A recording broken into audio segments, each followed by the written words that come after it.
guys, welcome back to my channel. If you're new, hi, I'm May, and I make digital fluid art and digital abstract art. So now let's get started on some artwork. So we're gonna open up our Procreate.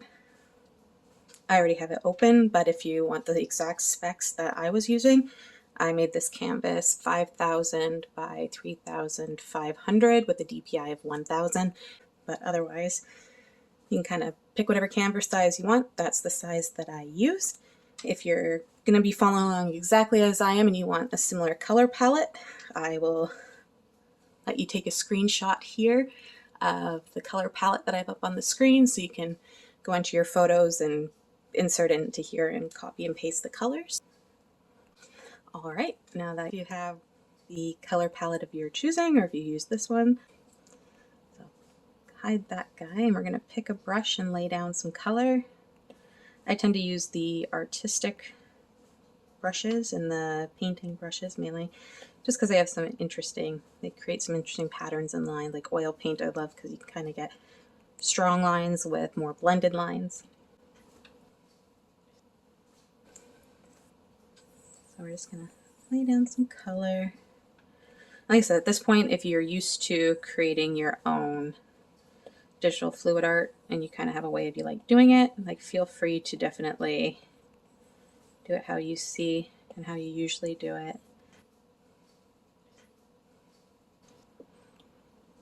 Now, I want some more lines, so we'll do turpentine.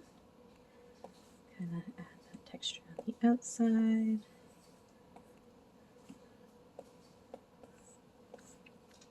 Like so. And then for some extra little streaks, you can go into your spray paint. I like to use flicks and add a bit of white. Just add a little bit of dots here and there, because when you go to pull it, it kind of adds some texture. And then we're going to go into our blender brushes and start playing with these, which is going to be so fun. So if we want to use the ink brush with the kind of the paint brush there to give some interesting texture.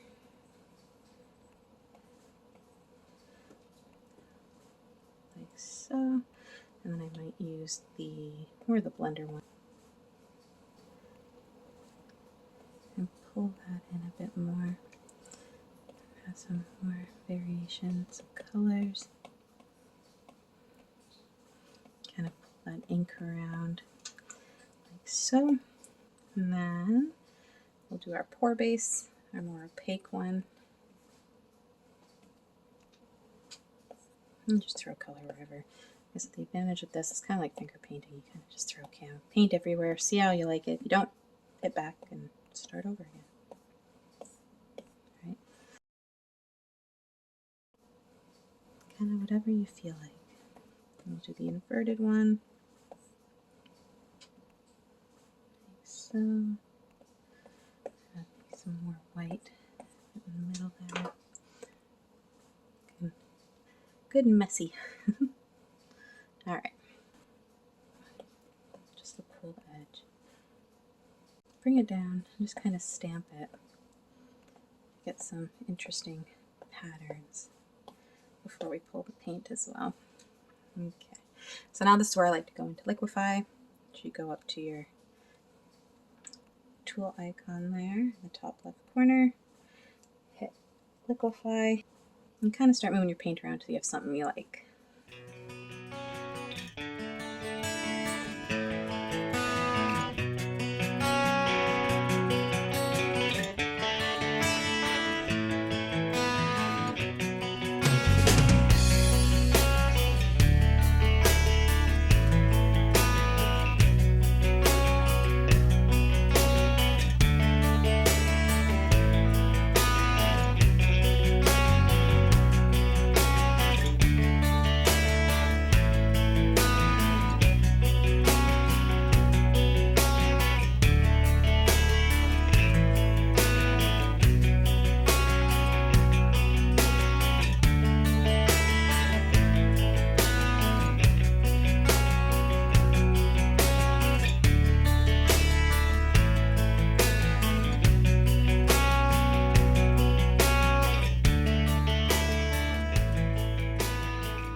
And when you have something that you like, we'll click out a Liquify, and now we'll start creating our pattern.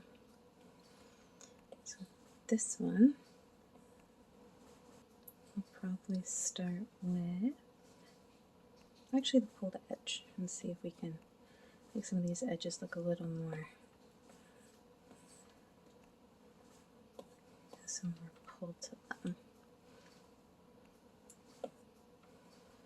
Like so, kind of like the paint's been blown outwards a little bit. Okay, so the nice thing with these brushes is the harder you push and the lighter you push depends on how much paint is being pulled. If you don't like how it looks, you can hit the back button and kind of start over.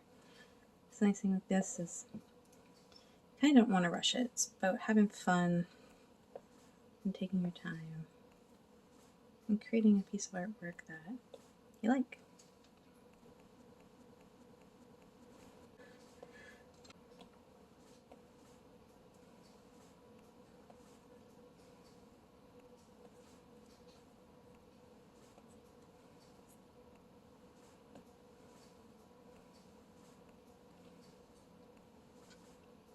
And then we'll start going through the different cell patterns and see where they kind of fit and how we like them.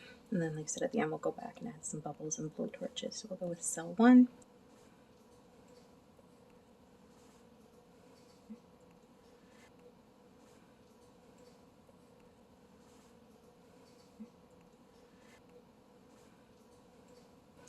So I like that one, so we'll go to the next one. Let's go cell 2. Let's see if we can create some cells over here.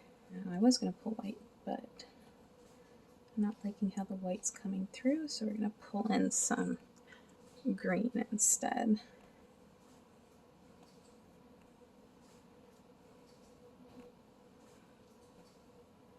Like so.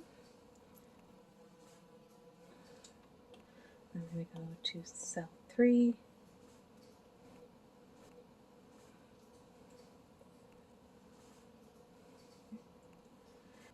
And the more you get used to them, you'll kind of know what the patterns are on the brushes and kind of get an idea of where you want to place them.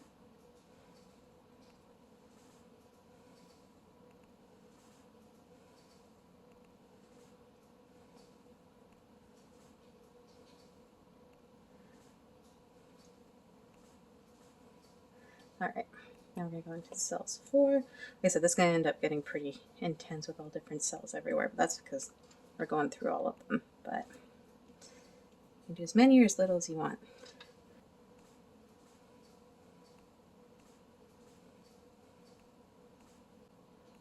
Here it looks like they'll probably end up having some interesting cells from the white.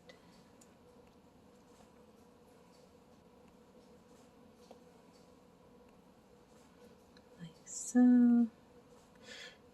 You can kind of overlap them too if you get used to them. You can kind of pull. And if you like how that turns out, you can kind of keep pulling and overlap them a little bit. So it kind of gives a faded effect as well. We'll go to cells 5.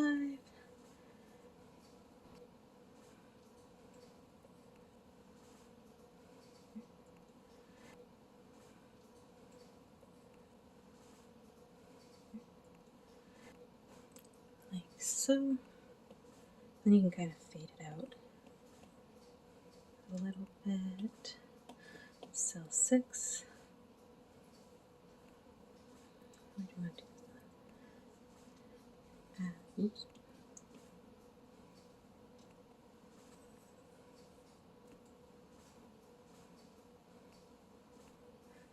I know when I do artwork, I tend to get pretty quiet myself. I always have to remind myself to talk in video so I'm not sitting there kind of having you on the screen doing nothing and being super quiet. Or just put music on the background and ignore me. That's usually what I do with artwork anyway. Put my music on, put my headphones on, and just ignore the world and have fun. So that's what we have so far. She's looking pretty trippy. Like I said, we're on cell 7. Let's pull some yellow. into that green a little bit, like so, and fade it out. Now we're on cells number 8.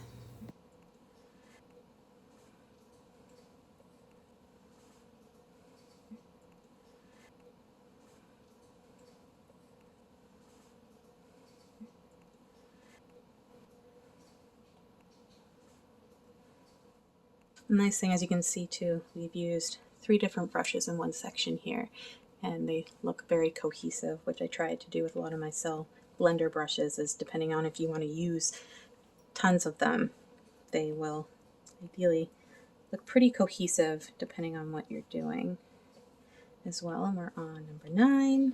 Let's pull this green down into the spot here, into the white, like so. How far can we pull you? There we go. And then 10. Now these ones are getting more into the lace cells.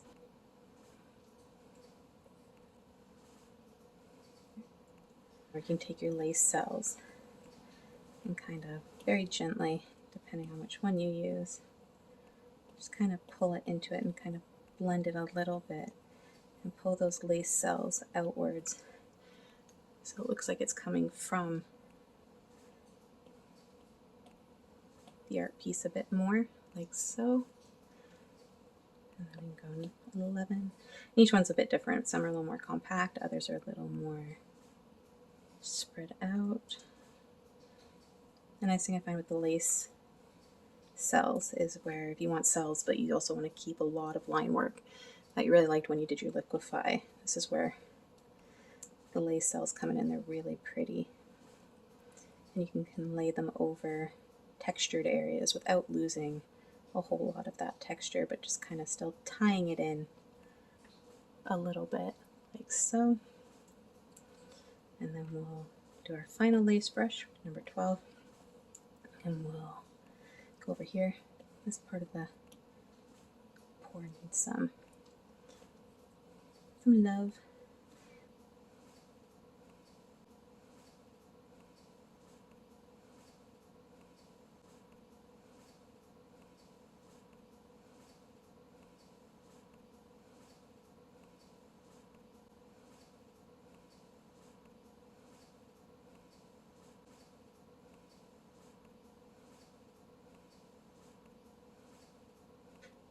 Or like here, for example, where we have a lot of bubbles, then all of a sudden it just goes straight into line texture. You take your lace blender brushes and very gently pull. And this one's a little too spread out, so we do a more compact one, number 10.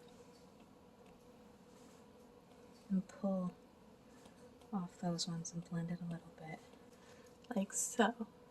And then when you zoom in, you still have that line texture that wasn't gotten rid of. And pull in a bit more of that white. And brings it all together.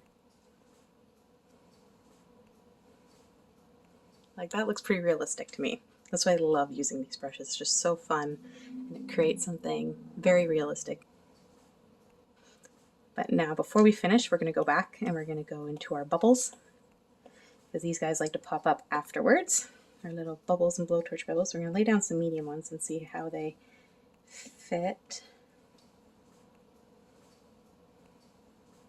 Or if you find like you have a piece here where you have your cells and they're coming out and they're quite a bit large, and you want to kind of tie them into the white a bit. This is where these bubbles can come into and kind of tie in the artwork at the end here.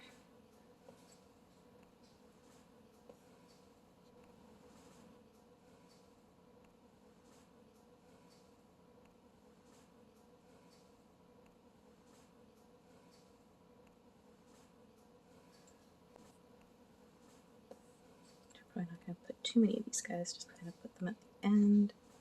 We might get some large bubbles.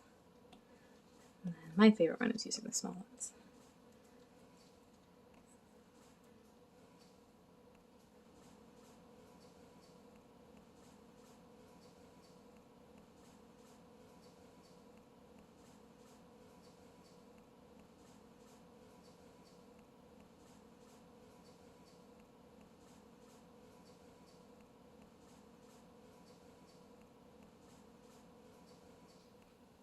going in the opposite direction, or if we want some bubbles coming off the green, like so. Or if we want some of this red to kind of pop through a bit to the yellow.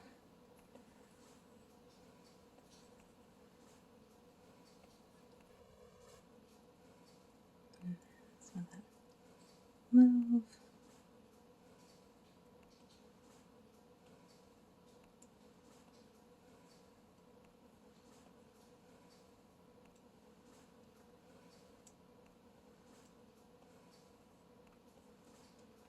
You can go crazy and put these everywhere if you really wanted to. Like so, and then the final, our blowtorch bubbles. I'm kind of dorky, sometimes I just go ham and just throw them everywhere.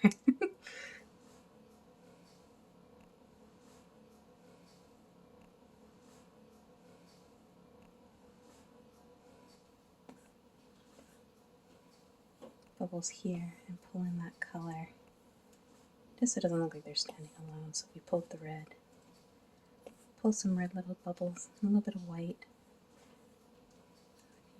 Put some bubbles over here, pull out the red. Just kind of, again, pulling everything together so it looks like a very well put together piece.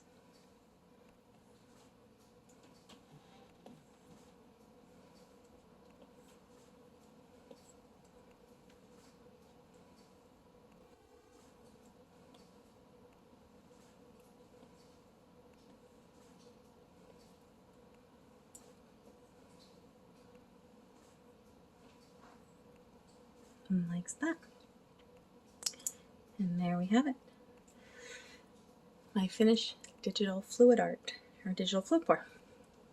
You stuck around and watched this tutorial and you really like how this turned out and want to give it a try for yourself, check out my Procreate brushes. They are now available for sale on my Etsy store. There's 49 different ones. Like I said, we have 23 blender brushes, and then we have the 26 stamp cell brushes. There you have it, our digital fluid art with my Procreate blender brushes. So now that we're at the end of the tutorial, I'm going to show you where you can purchase these. So go to your internet and go to Etsy.com. My name is May Green Jewelry is my store name. Jewelry is spelled Jewellery, the longer version. Or you can go into the description box below where my Etsy link will be located. And yeah. If you're interested, check out my Etsy shop to purchase the brushes if you want to create some cool digital fluid art like so. And thanks for watching, and I'll see you guys later. Bye!